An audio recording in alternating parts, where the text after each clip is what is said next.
All right, let's get into it. Today, we are looking at a really interesting cultural shift that's happening right now. Forget about adding more tech, more apps, more noise to your life.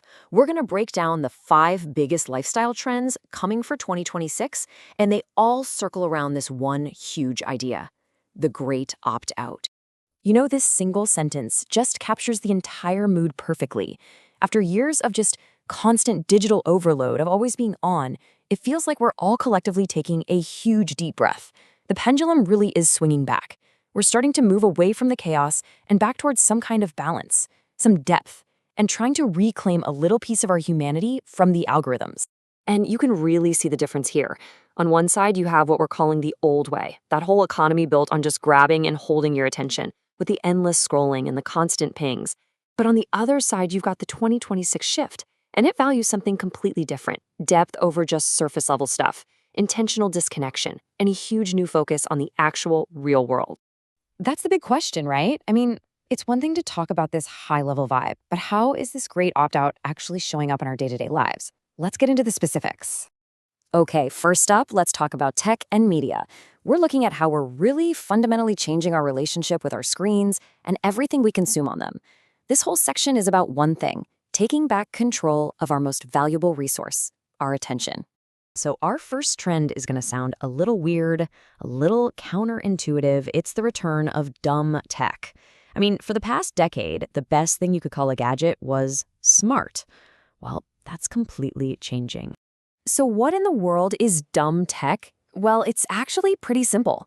These are devices that are designed to do just one thing. They do that one job really, really well, and this is the crucial part: they don't buzz and ping and try to sell you something every 5 minutes. It's about having technology that serves you, not the other way around. And we're already seeing this pop up everywhere. People are buying these super simplified light phones just to be able to disconnect on the weekends. They're actually buying dedicated digital cameras again instead of just using their smartphone. And believe it or not, people are rediscovering the pure joy of a simple MP3 player that just plays music. That's the difference in the experience is just night and day. A smartphone is basically a machine of constant distraction. It's designed that way. But a dumb phone, that represents intentionality. You pick it up, you do the one thing you meant to do, and you put it down. See, this isn't about rejecting technology. It's about rejecting the notification economy that technology creates. And this idea flows perfectly into our second trend. It's the huge comeback of what's being called slow content. After years of being trained by algorithms to have the attention span of a goldfish, the backlash is officially here. Slow content is this major pivot in our culture. People are just getting tired of the constant noise, the endless feed of superficial clips.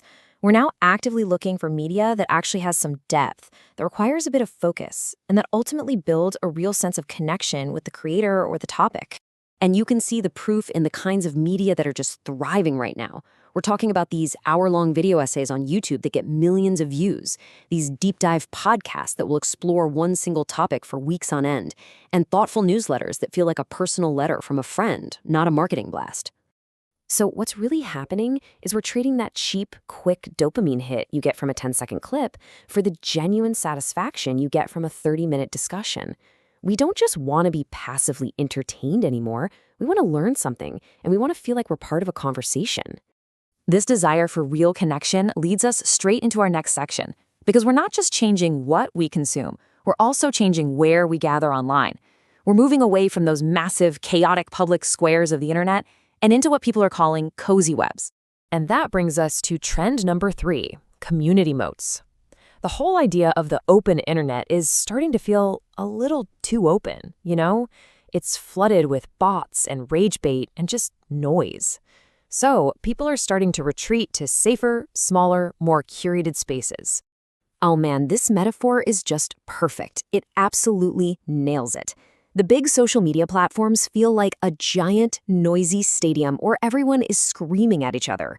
The new trend is to leave the stadium and go find a quiet living room, a private, intentional space where you can have a real conversation with people who actually care about the same things you do. So where are these digital living rooms?